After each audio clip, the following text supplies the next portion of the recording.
de madera de haya, con arpas, salterios, panderos, flautas y címbalos. Cuando llegaron a la era de Nacoc, Usa extendió su mano al arca de Dios y la sostuvo porque los bueyes tropezaban. Versículo 7. Y el furor de Jehová se encendió contra Usa y lo hirió allí. Y lo hirió allí Dios por aquella temeridad, y cayó allí muerto junto al arca de Dios. Y se entristeció David por haber herido a Jehová a Usa, y fue llamado aquel lugar Pérez Usa hasta hoy. Y temiendo David a Jehová aquel día dijo, ¿cómo ha de venir a mí el arca de Jehová? De modo que David no quiso traer para sí el arca de Jehová a la ciudad de David. Y la hizo llevar David a casa de Obed-edom Geteo. Y estuvo el arca de Jehová en casa de Obed-edom Geteo 3 meses, y bendijo Jehová a Obed-edom y a toda su casa. Amén.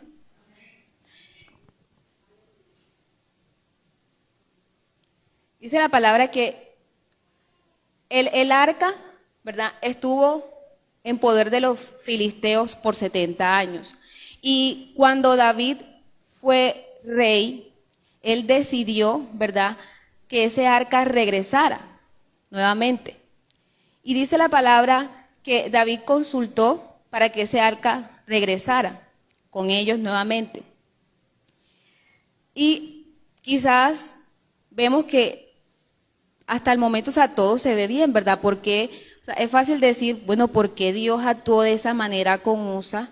Si querían era traer el arca que representaba la presencia de Dios para ellos, para que estuviera con ellos, para que estuviera con su pueblo, estaban danzando. Pero resulta que el método, la forma con la que lograron traer el arca no era la correcta ante los ojos de Dios. Amén.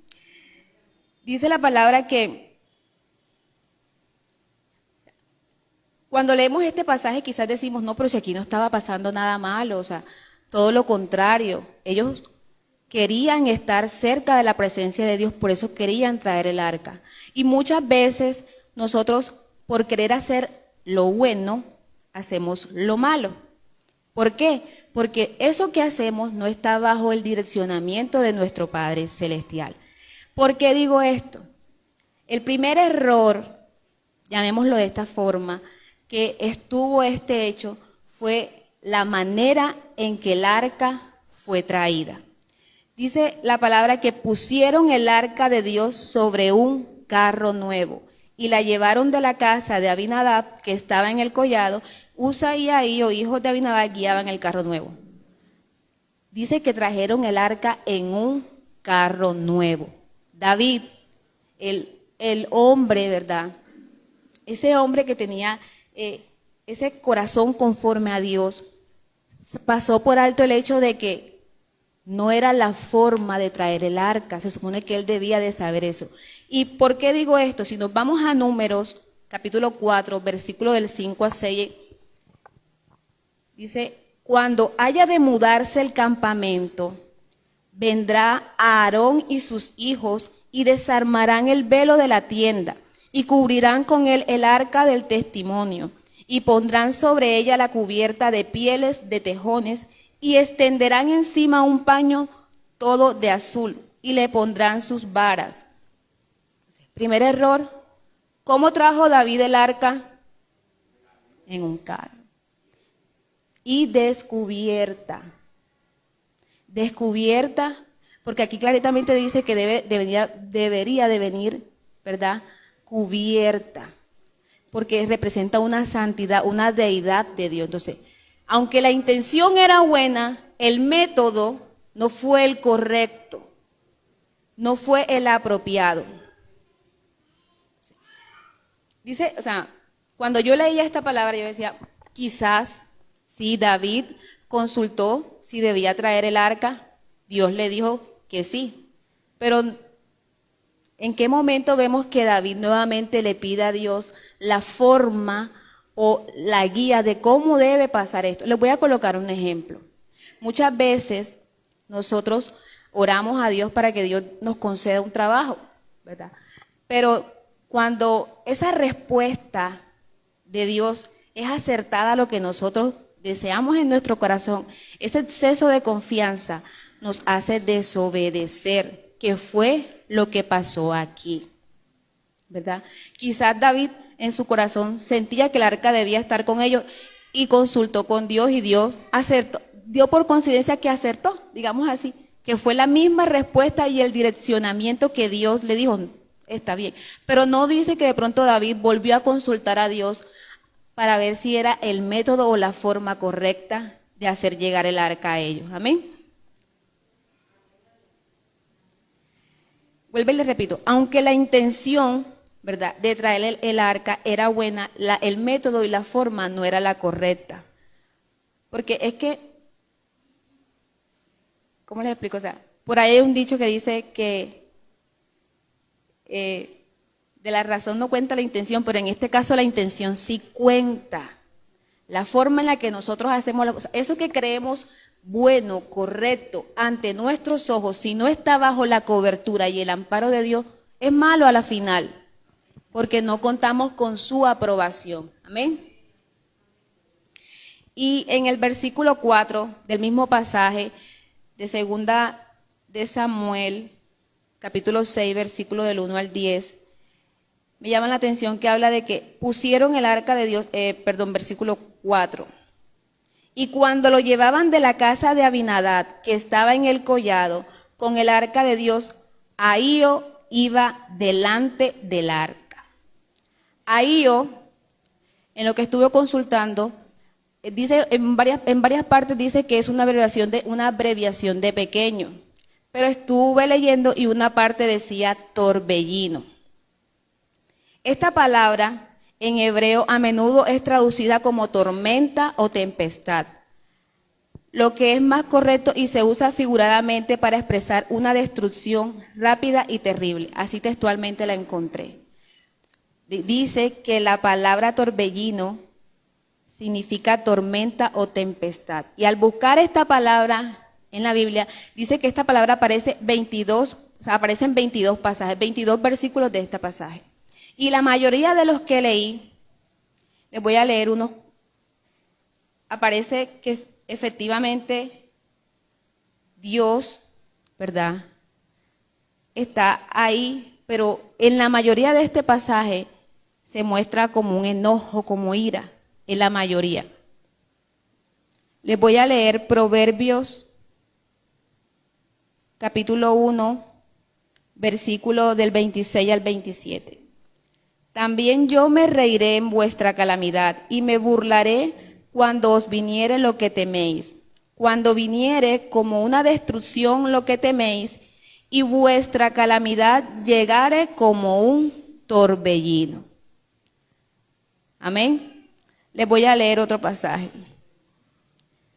Jeremías, capítulo 23, versículo 19. He aquí que la tempestad de Jehová saldrá con furor, y la tempestad que está preparada caerá sobre la cabeza de los malos. Ustedes dirán, pero si aquí no hay nada, aquí no pasó nada malo, si pasó el hecho de desobedecer, es un acto malo ante los ojos de Dios. Amén. Y si, como les comentaba ahorita, en la mayoría de estos versículos, la palabra tormenta demuestra aquí un enojo, una ira para Dios. ¿Por qué? Ya nos dimos cuenta por qué. Porque hubo en primer acto una desobediencia de la forma de trasladar el arca, aunque la intención era buena, no fue la correcta. Y además había un desorden. Recordemos que nuestro Dios es un Dios de orden, ¿verdad? Y el hecho de simplemente trasladar el arca en carros, descubierta, eso demuestra no solamente desobediencia, sino también un desorden.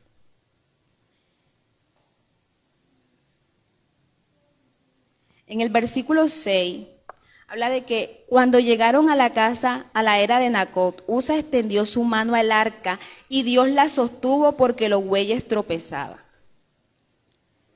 Le vuelvo y les leo. Cuando llegaron a la era de Nacot, Usa extendió su mano al arca de Dios y la sostuvo porque los bueyes tropezaban.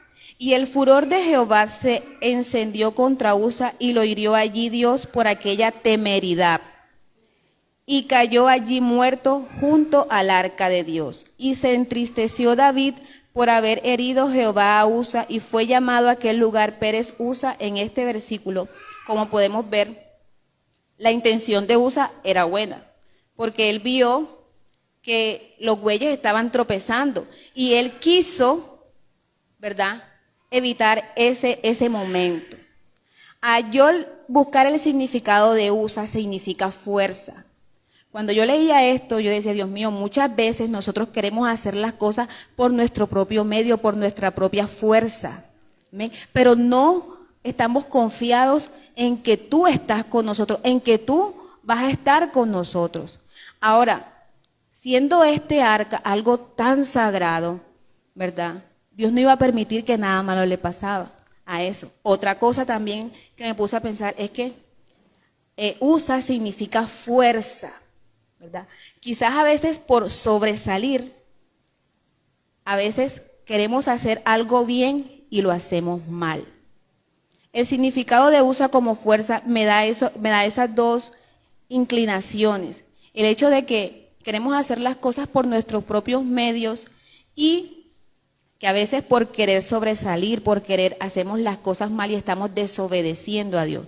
Quizás él al intentar coger el arca, él, pienso acá, quería demostrar de que el arca no se cayó porque yo la sostuve. ¿Cierto? Y ustedes dirán, pero bueno, si la intención era buena, pero les acabo de decir todas estas cosas, ¿por qué Dios fue como que tan contundente, como que tan duro y no, o sea, enseguida murió? Si nos vamos a Números, en el capítulo 4, versículo 15, dice, y cuando acabe Aarón y sus hijos de cubrir el santuario y todos los utensilios del santuario, cuando haya de mudarse el campamento, vendrá después de ellos los hijos de Coat para llevarlos, pero no tocarán cosa santa, no sea que muera. O sea, ya Dios había hablado. ¿Saben? Y si nos retrocedemos un poquito, dice que Dios se molestó porque Uza no tuvo temeridad. Y no es lo que decía el pastor, no se trata de miedo, no. Porque es que temer a Dios no es eso. Y vamos a leerlo un poquito más. Como podemos ver aquí, la intención quizás, pero no era la correcta, porque nuevamente caía en desobediencia. El exceso de confianza también nos lleva a desobedecer a Dios. ¿Amén? Así es. Yo estuve leyendo y decía, bueno, pero ¿por qué los levitas eran los únicos que podían trasladar el arca? Y en todo lo que leía dice que los levitas eran personas que estaban escogidas, que eran personas que eran santificadas. Lo que también Dios trajo a mi mente es que, aunque la intención sea buena de servir, algunos no son escogidos para hacerlos. Porque Uza tuvo la intención de hacer lo correcto, de coger el arca, pero él no estaba escogido para hacer eso. No estaba santificado.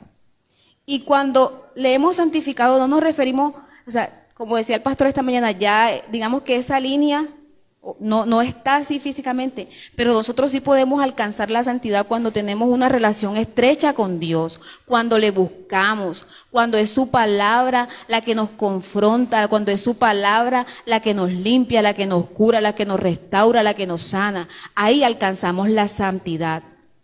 Y quizás Uza no era escogido, no era santificado, no estaba apto para eso. Y aparte, el pasaje es claro cuando dice, Dios le dio ira porque no estuvo temeridad de él, no estuvo temor de él. Amén. Todo este pasaje me lleva a pensar que, miren, o sea, todo lo que causa un solo acto de desobedecer, causa angustia, causa temor, causa arrepentimiento, causa dolor, porque la palabra dice de que David sintió dolor en su corazón. Pero también hay algo que aquí me llama la atención, y es que dice que en todo este pasaje, ¿verdad? Habla de que al inicio ellos iban con el carro y iban danzando, iban adorando, quiere decir que estaban alegres. Amén. Y aunque estaban adorando, no quiere decir que todo eso que ellos estaban haciendo estaba bien. El hecho de que uno esté adorando no quiere decir que lo está haciendo de la forma correcta o de que esté bien ante los ojos de Dios.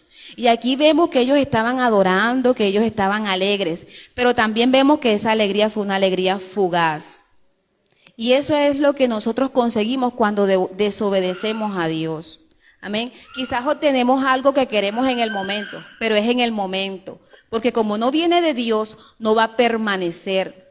Porque lo que Dios nos da no nos los quita nadie. Y aquí vemos que eso no se lo dio Dios, ¿verdad? Esa intención de trasladar el arca no fue direccionada por Dios. Y vemos que esa alegría en ese momento simplemente pasó. Dice que David sintió dolor en su corazón. Y dice que no quiso tener el arca. Que se lo pasó, llamémoslo así, a la casa.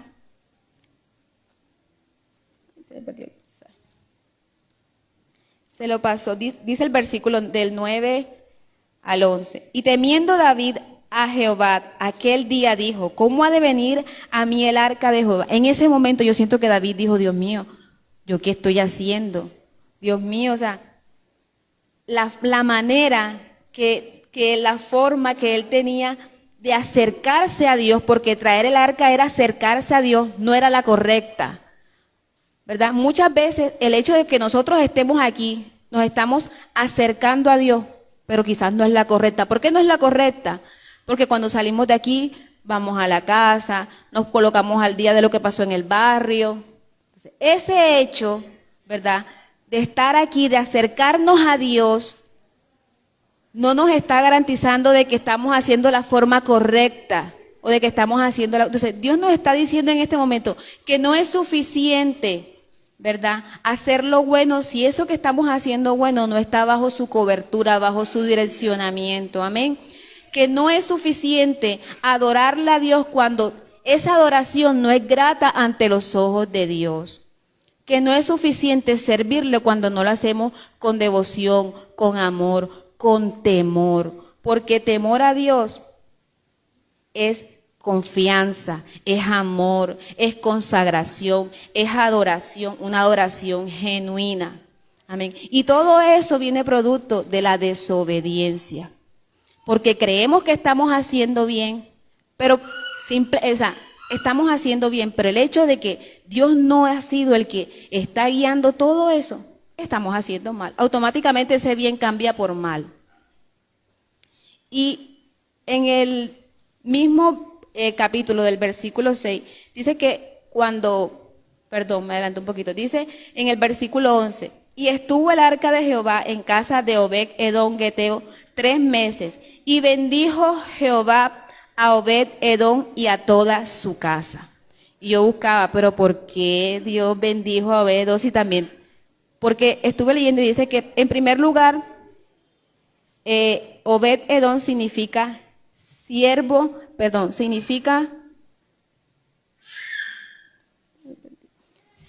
de Edom. Y estuve leyendo y dice que él fue una persona que recibió el arca con amor, con temor a Dios. Y Dios lo bendijo.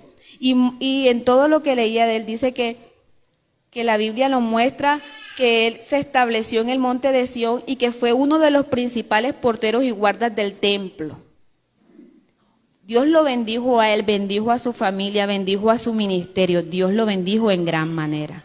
Pero ustedes dirán, bueno, pero si el pasaje está hablando de David, David también aquí aprendió una lección. Aprendió el hecho de que el querer acercarse a Dios tiene unas maneras, tiene unas formas. Y de que al acercarnos a Dios con la intención de que es Dios, no quiere decir de que esté buena, todo tiene una manera, quiere decir que tenemos que nosotros dejar que ese viejo hombre que hay en nosotros muera, demostrarle a él, ¿verdad?, que estamos dispuestos, que estamos arrepentidos y simplemente no volverlo a hacer más. Amén. Y en ese hecho de no volverlo a hacer más, en el versículo 12, dice que, primero dice que David sintió gran dolor en su corazón, pero ya en el versículo 12, cuando él se da cuenta que le vienen a avisar de que Obed-Edom fue bendecido por Dios, el versículo 12 dice, fue dado aviso al rey David diciendo, Jehová ha bendecido la casa de Obed-Edom y todo lo que tiene a causa del arca de Dios. Entonces David fue y llevó con alegría el arca de Dios de la casa de Obed-Edom a la ciudad de David. Amén. David aprendió la lección. ¿Por qué la aprendió? Porque vemos en el versículo 14 que dice, y David danzaba con todas sus fuerzas. Al comienzo dice que David también danzaba, pero acá dice, y David danzaba con todas sus fuerzas, porque esta vez el trasladar el arca, él sí lo hizo bajo la cobertura de Dios. Y cuando uno hace las cosas bajo la cobertura, el direccionamiento de Dios y con la convicción de que Dios está con nosotros, nos da plenitud, nos da gozo, nos da alegría, nos da regocijo. Amén.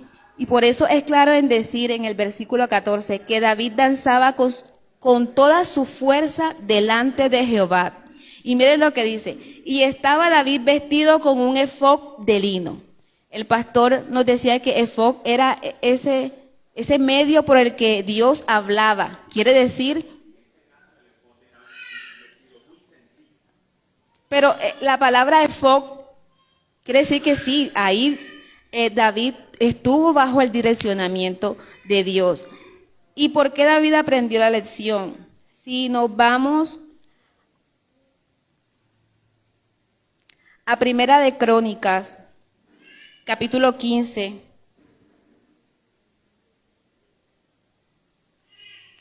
Capítulo 15 dice, voy a leer desde el 13 hasta el 15, dice, desde el 12. Y les dijo, vosotros que sois los principales padres de la familia de los levitas, santificaos vosotros y vuestros hermanos, y pasad el arca de Jehová, Dios de Israel, al lugar que le he preparado. Pues por no haberlo hecho así,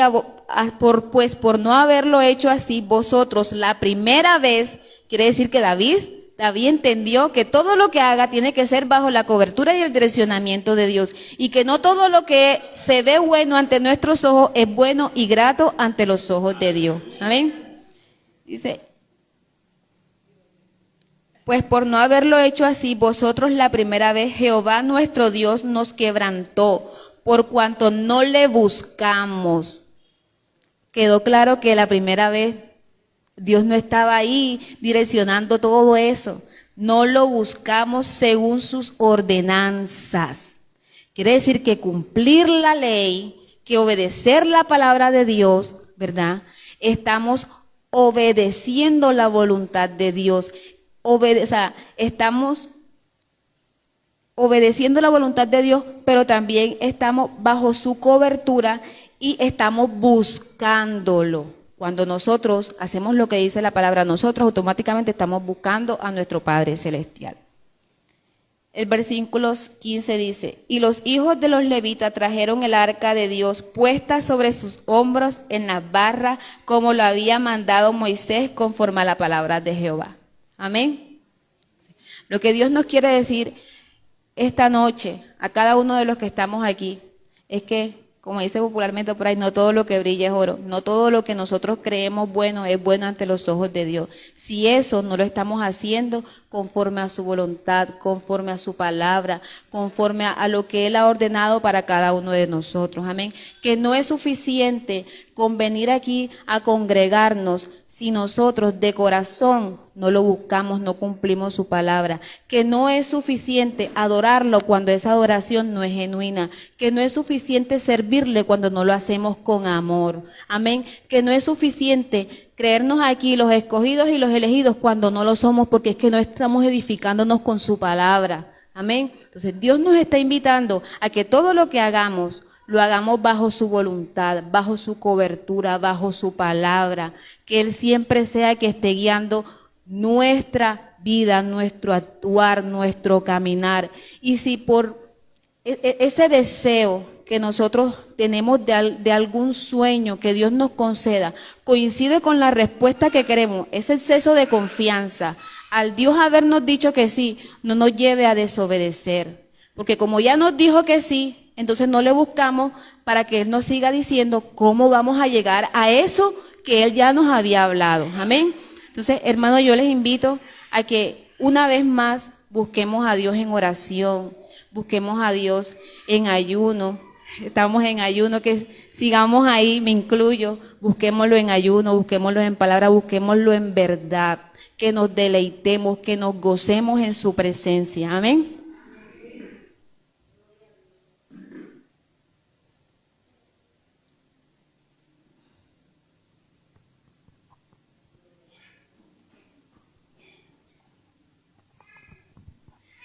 Bueno, yo les invito a que nos coloquemos de pie para darle gracias a Dios por su palabra.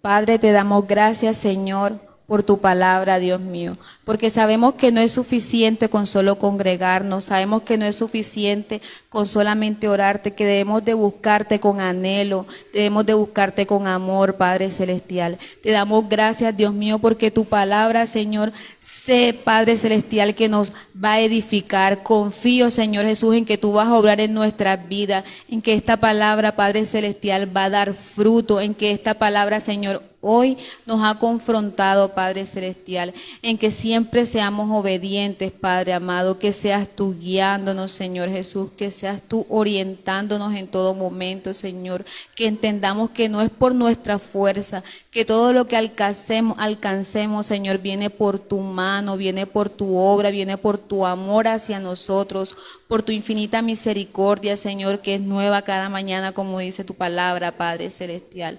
Dios mío, gracias, Señor, porque sabemos que nos has hablado, Señor Jesús. Sabemos, Dios mío, que tú quieres más de nosotros, Padre Celestial, que tú quieres que nosotros te sirvamos con amor, con temor, Padre Celestial, entendiendo que no es ese miedo, sino que esa temeridad a ti es gozo, es confianza, es anhelo, Señor Jesús. Padre, gracias, Dios mío, gracias por esta palabra, Señor, y te pido, Dios mío, que esta palabra, Dios mío, no solamente quede aquí, que no seamos oidores, sino hacedores de ella, Señor Jesús. Gracias, Padre. Amén.